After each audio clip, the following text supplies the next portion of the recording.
So for tonight, the topic will be on systems analysis. For those of you who've been doing IT work for some time, or if you've been a graduate of an undergraduate program in computing, whether it's computer science or IT, you would have come across with systems analysis. Okay, now for today, we'll go very quickly on some items in systems analysis that will be very useful for you as professionals. And I do hope that it's not going to be too overwhelming for everyone. Nevertheless, just to give you a bit of a warning or of a preview, uh, the tools that are normally presented in systems analysis can be very cumbersome, can be very tedious. But if you do them very well and if you do them often with enough practice, they would actually be very beneficial for you. Okay. So, what is systems analysis? Loosely speaking, it's about the investigation of the business and user requirements of an information system. So, prior to this topic, we were talking about investigating the need, whether we need to have an information system or not. Okay, and that's why we go ahead with the idea of a feasibility study. The question, do we really need a system or not? And if so, how do we acquire the system? Do we buy the system? Do we build the system? Do we do some configuration of an existing product? What do we do? Okay, that's the prior step. Okay, but once you've made that decision, once you've undergone the feasibility analysis, you've done some due diligence, okay, and you've been able to answer the question, do I need a system? And the answer is yes. Then you proceed with what is known as systems analysis, wherein now that you've decided to actually go and come up with an information system, you try to understand what are the requirements of the business and particularly key users with respect to this future system. Now, in this task of systems analysis, there are two major components. First is fact finding, second is documentation. Uh, in systems analysis, the idea here is you're not going to have a solution right away. You are moving towards a solution, but you're not yet there. You're starting. So the idea of systems analysis is really pretty much like in research, similar to what is known as review of related literature. Right? You take a look at the situation, you take a look at how other people has done it in the past. Okay, you look for variability from the general parameters. No, you look at specific nuances that would probably affect your success. Okay, and then you document it. You come up with a structured way of detailing all of these things that you've discovered. Okay, and the main output of systems analysis is what is known as requirements specification. Now, when we talk about requirement specification, some books, some textbooks, some literature in this area, they will have a preferred way of how you describe or present your requirement specification. Others can be very loose about it for as long as the more important elements are there. Okay. In the book that I'm using for this lecture or for this commentary, they do have some tools that you can use for your own appreciation. I would suggest that you take a look at it at your own pace. But nevertheless, when you come across with the idea of systems analysis, uh, requirement specification is the expected output, and there is no hard and fast way on how you define or describe your requirement specification. Okay. Now, the idea of systems analysis is identifying the requirements, business, particularly key users. So when we're identifying the user requirements, we identify those user requirements that need to be incorporated into the design of the new system. So emphasis on user. Remember, the system will be used by someone, and uh, in a very straightforward manner, we call these people users. So the ones who use the systems are users. So definitely, we have to bear in mind the things that the user will typically require. Okay, and the requirements, at least the categories that would impact the requirements, can vary. Okay, you have performance requirements, you have usability requirements. Okay, you have security requirements. Okay, so they would be a lot. We'll talk more about them as we go along. But nevertheless, the focus here is what the user will require. Okay, and the second part here is that these requirements identify really meet the user's needs. Now, this is in contrast with users' wants. Sometimes when you talk to the user or users, okay, if there are more than one, they'll probably tell you things that they'd like to see in the system. But if you weigh it across the objectives of the organization, you look at the requirements of the business as well, you realize that not everything that the user wants is actually what's needed by them and by the system. So there's always going to be that tension. And I'm sure some of you would have experience dealing with users. They'll probably communicate things to you that they want uh, present in the new system. But in reality, once you start looking at the premise, why you want to have that system in the first place, what they really want is not exactly what they need. And that does happen. Okay. And that's your job right now. When you're doing systems analysis, you really want to elevate or enunciate the needs more than the wants. Of course, if it's still possible for you to include a little bit of the wants, then that's fine. Okay, nobody's really stopping you. Um, but naturally, it would be a disservice if there are certain needs that are not met in favor of having to take care of the wants. So that's just a watch out that you have to look into. Just make sure that whatever needs that should be incorporated in the system is actually 100% incorporated in the system, okay, and not the other way around. So there are two factors in determining the depth of analysis required. Okay, so sometimes when you look at, okay, so how much analysis should I embark or should I go through when I determine the requirements of the system, okay, from the business and from the key users especially. Well, one is the level of decision making involved. Okay?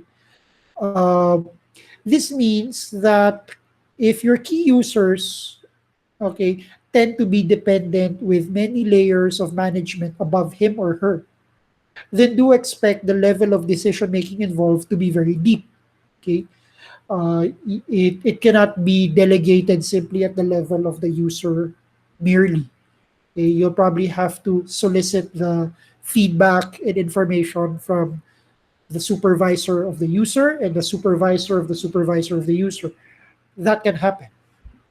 Okay, especially if the system that you intend to implement is an enterprise-wide system. Okay, then the necessary levels of decision making involved tend to be deeper than usual.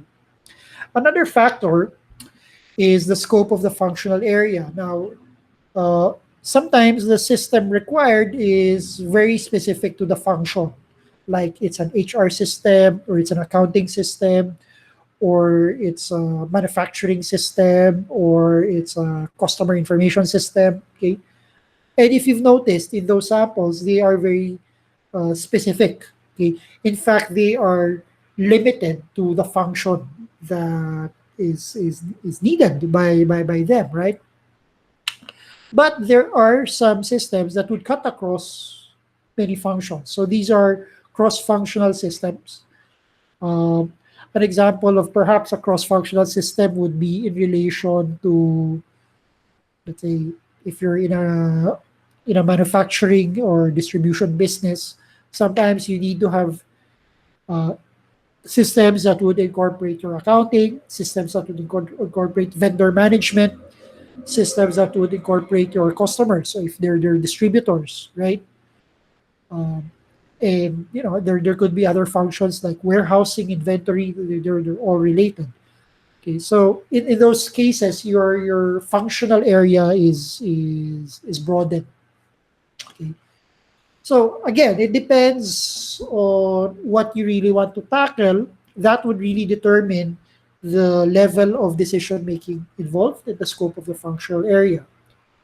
Now, what are the analysis techniques? So, okay, what are the tools or the instruments that's available to you when you're doing systems analysis? Well, the very first technique is interviewing. It's quite commonsensical, and sometimes people forget that that's actually an analysis technique. And it's quite ironic that there are a lot of systems analysts out there who'd like to be systems analysts or they'd like to really excel in their craft, but they're the types who don't really like to deal with people to the point that they avoid interviewing. Okay. Well, now that you know that interviewing is actually an important technique in systems analysis and you can't really shy away from it. Yeah. And there are many ways of doing interviews. Okay, sometimes there are good interviews, interviews that would actually be able to solicit the information that you need.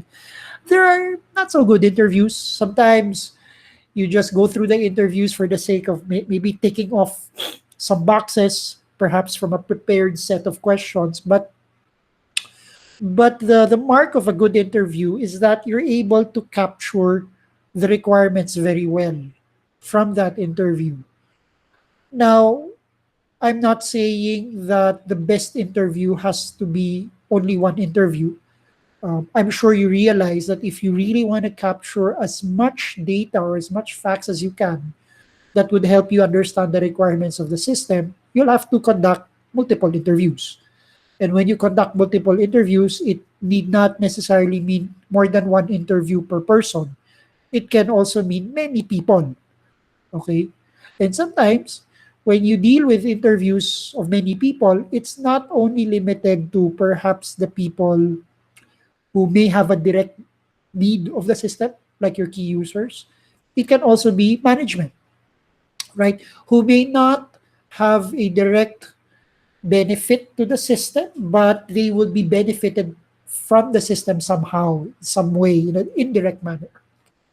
And you can still interview them because they probably give you some context about the business. Okay? If you do recall, when we come up with the design of the system, we look at the internal factors and the external factors as well. Okay? So sometimes the people that you interview do not have a perfect picture of both the internal and external. So that's the reason why you have to go through many interviews. Now, another analysis technique is the questionnaire, especially if you're dealing with a very large organization or if you're dealing with users that are too many to count, right? And sometimes the questionnaire, a survey, would be sufficient to actually give you some idea on how your system is going to look like. Uh, Sometimes, what's a good example of such a situation where the questionnaire would be adequate? Things related to the customer, for example, if you're doing a system that interfaces with the customer, okay, so definitely you'd really want to reach out to your customers, right?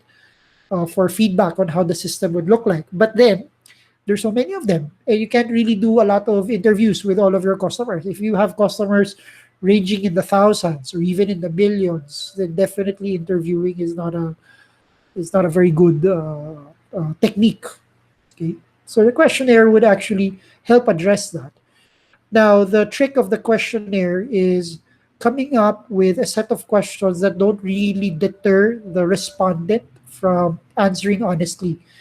You may have noticed, even in your own experience in answering surveys, sometimes it can be too tedious that you breeze through the survey without really putting some thought into the questions that's being asked of you. Okay, well, uh, normally it can be the fault of the respondent, but I would say that it is the burden of the designer of the questionnaire uh, in making sure that the questionnaire is something that the respondent can conveniently answer. If the respondent is, not really interested in answering your questionnaire, then you would have lost an opportunity there. Now, so that's the nuance when we're using questionnaire or surveys. Now, okay, third technique, documentation review. This is in particular with systems that might be dealing with existing policies or even regulation, right? Uh, it would be good to take a look at available documents. Uh, Maybe documents in relation to process. So there might be some process that you'd like to systematize or come up with a system, right? But there could be available documentation already. There could be forms that we've been using, especially if it's manual, right? I mean, one of the first documents that is subject to documentation review would be the forms that the users use, right? You take a look at the form, what is it that they fill up, okay? From that form, where does it go? Okay, who receives a copy of that form? Is that form done in duplicate or triplicate?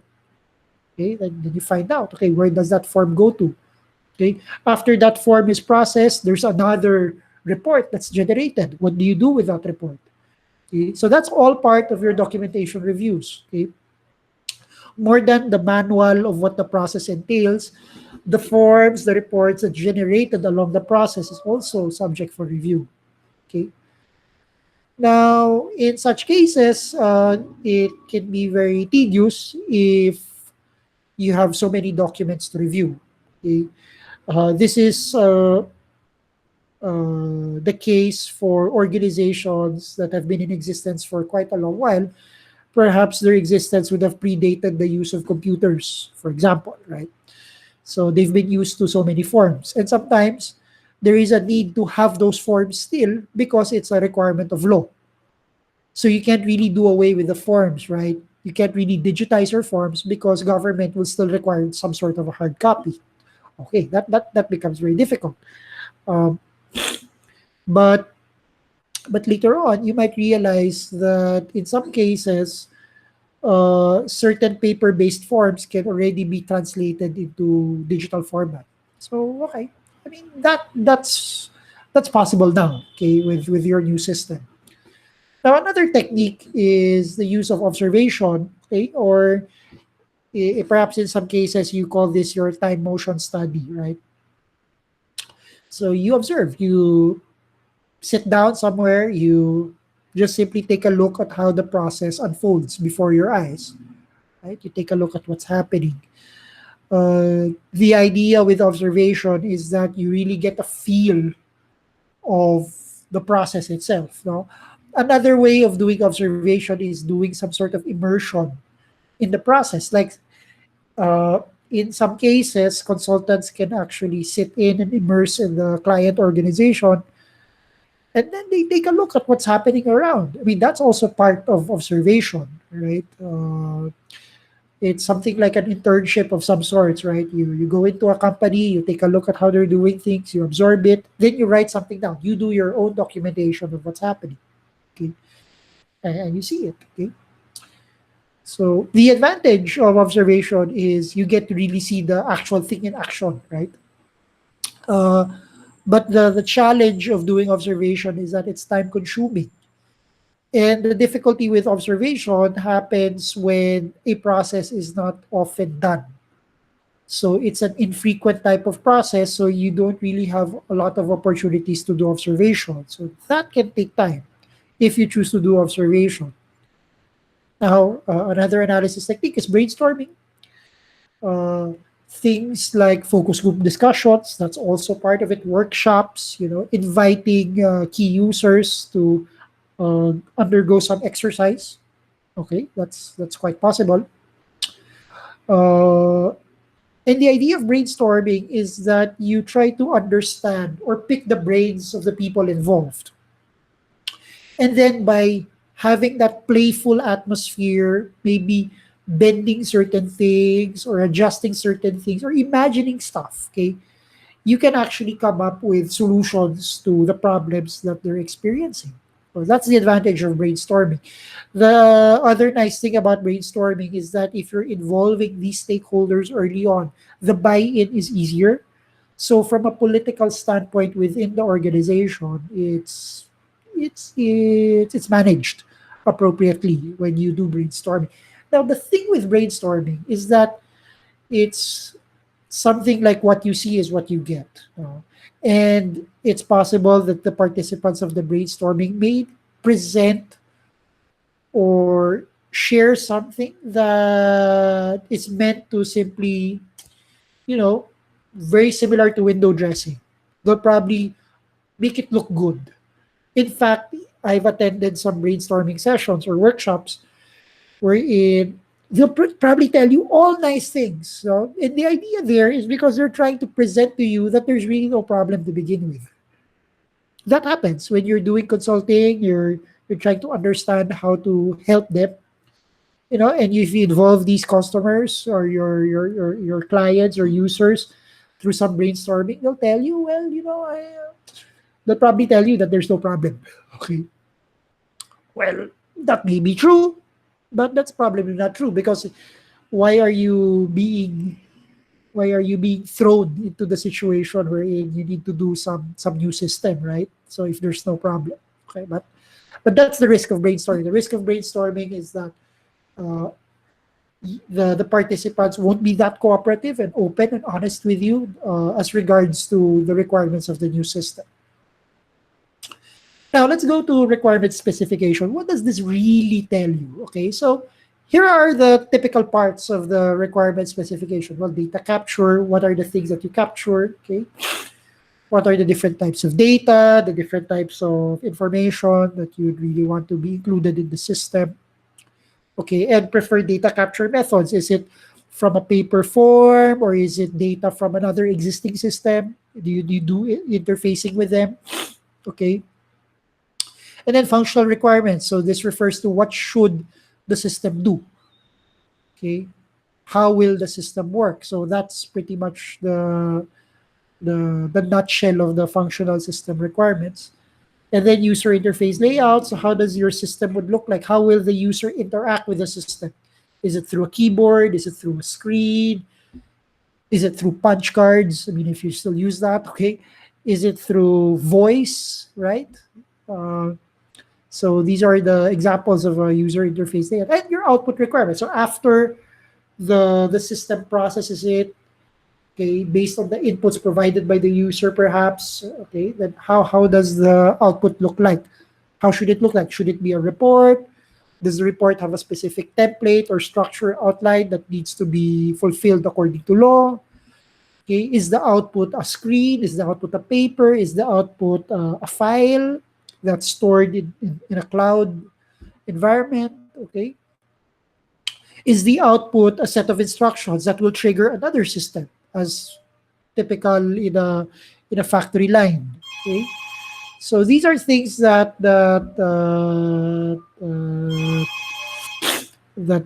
bring up now to output requirements. Okay, now we'll go to the typical tools used in systems analysis.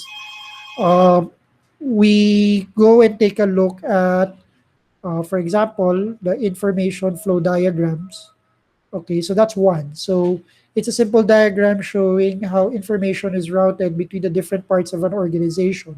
Okay, so it has an information focus rather than a process focus.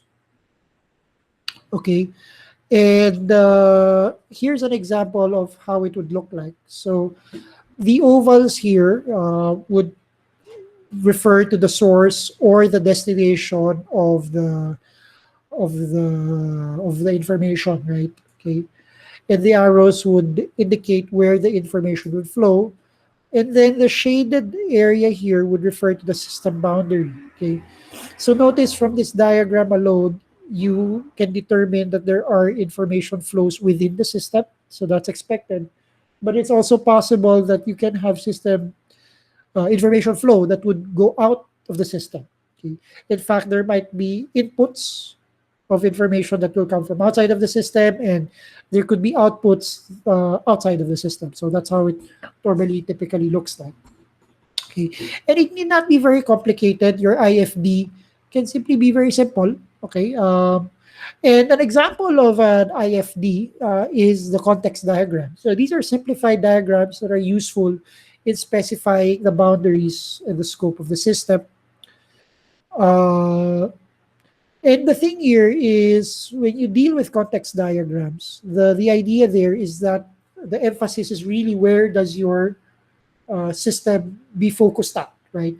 Uh, you can be so disciplined or so eager or diligent to come up with an IFD that's so sophisticated, so complicated, right? But as far as your system goes, you probably just need a small chunk. You don't really need the entire thing that you've blown up. Maybe in the future, you can come up with a phase two or a phase three of your project wherein you can take a look at other parts, right? But as far as context diagram go, I mean, they just simply tell you, okay, this is what I intend to work with. Okay, that's it. Okay, and they can be easily produced. Okay, if you have a more massive IFD in the picture. Now, another diagram or another tool or instrument that's used in systems analysis would be a data flow diagram. Okay, so it defines the processes in a system and the information that forms part. Okay, that forms the input and the output of the processes. Uh, Take note that the data flow diagram, the emphasis here is the process. Okay, the IFD or information flow diagram, the emphasis there is the information. Okay, so that's the difference between the two. Okay, so the DFD is really more process centric or process oriented. Okay, whereas the IFD simply tells you the information. Okay, what's being passed from point A to point B as far as information goes. Here in data flow, it's about the processes. Okay, so you can look at DFD as a more sophisticated version of an IFD because here the idea is the process, okay, and not the information. Okay, and they can be drawn at different levels. Okay, so you can have a level 0 DFD, you can have a DFD that's more definite, okay, with level 1, level 2, or even level 3, depends on how deep your DFD would be.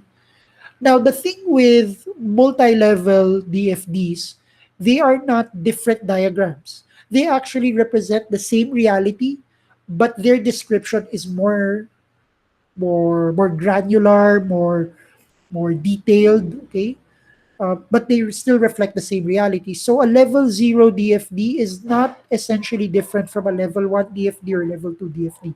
It's just that a level 1 DFD would have more information, more details compared to a level 0. So that's just the difference there. Okay. So typically these are the symbols that are used in DFDs. Okay. Same idea. You've noticed the oval and the arrow. Okay, that's part of the IFD. But now you'll take a look that there are some additional elements in the picture. So you have a process box, you have a data store, and this is an example of a complete DFD for a student record system. Okay, for example. Okay. If you've noticed, your IFD can be taken from the DFD if you want a simpler view of things, right? But the nice thing about this is that you can actually take a look at the process involved as well. Okay, so and there are many parts here. So you can see. Okay, so the numbers here represent the sequence in the process. So 1, 2, 3, 4, 5, 6, 7, 8. So those are the process involved. You can take a look at the data stores. Okay, so where the information is actually stored. Okay, and the ones in oval, they actually pertain to specific people. Okay, or agents, if you may, right? Um, and they're there. Okay, so that's a typical DFD. Again, I mean, it can be this simple, it can be simpler, even it can even be more complicated. Uh, as you can see, I mean, it's pretty involving. Okay, because the whole idea of the DFD is now you're looking at the process as well. Now, what's the benefit, or what are the benefits of a data flow diagram? Well, communication, it's easier for us to be able to tell people, okay, how it looks like, okay, uh, completeness. So the idea of the DFD, it's supposed to capture the process well, okay, because it also includes all the information flows, okay, the actors involved, okay, the storages that you consider, okay, so everything's there, it's complete and it's consistent, because as long as the process is followed, then your DFD is an accurate representation or reflection of that process. Now, the last uh, type of diagram or tool that's used in systems analysis is the ERD. It provides a data-focused view of the main data objects or entities within a system, such as a person, place, or object, and the relationships between them. Okay. It is a high-level view and does not consider the detailed attributes or characteristics of an object, such as a person's name or address. Okay. In some older books, I think ERDs can also contain very detailed attributes. Okay, you'll probably have attributes that are nested attributes. So there are attributes of an attribute, something to that effect. But as the point of ERD is that it takes a look at the entity, okay, or a set of entities, and it tries to map out the relationship within that set of entities. Okay. So what are the usual symbols here? Okay. So unlike in your IFD and DFD, an entity is represented by a box. Your IFD and your DFD, typically your information source, okay, is depicted by an oval. Here it's a box. And then your relationship is depicted by a line. And depending on the type of relationship, is it a one-to-one relationship or a one-to-many relationship or many-to-many relationship, there is this like fork that is indicated at one end of your line. Okay. So in this case, as you see it, the relationship is known as one is to many. Okay. So having that fork indicates that side or as to what's many. Okay, in that sense. So here's an example of a one-to-one relationship. So the lecturer and the module. Okay. So there is one lecturer for every module, and one module can only be taught by one lecturer. So in that case, you have a one is to one relationship. Okay. Now, what is an example of a many one to many relationship? Well, one division or one department contains many lecturers, but a lecturer can only belong to one division. You guys follow? So a division can have many lecturers, but a lecturer can only be part of one division. Now, the last type of relationship, many to many, okay, a module is taken by many students, and a student can take many modules. Okay. Remember, when we're dealing with entities, we're not talking of instances of the entity, right? So when I say lecturer, it is just a basket or like a category of many lecturers. Okay. So in the case of lecturer, there could be many lecturers. It could be me, it could be some other teacher, okay? But all of us fall into the category of lecturer, and that is an entity. Okay. And a module can be, in this case, a subject. Okay. Okay. And typically, okay, a module can be attended to by many students. Like if you have a module about advanced systems design, that can be taken by many students, but you are also attending many subjects or many modules as well. Okay. So if you've noticed, I'm not talking about the specific module itself, like advanced systems design or information security or operating systems, right? But I'm just simply categorizing all of these instances under one idea known as a module. Okay. So that's the difference with the ERD. You're not specifying the instance. You're just simply trying to categorize them generically as much as possible, and then understand the relationships among these entities. Okay, and with that, we end our quick lecture on systems analysis. Are there any questions with the topic?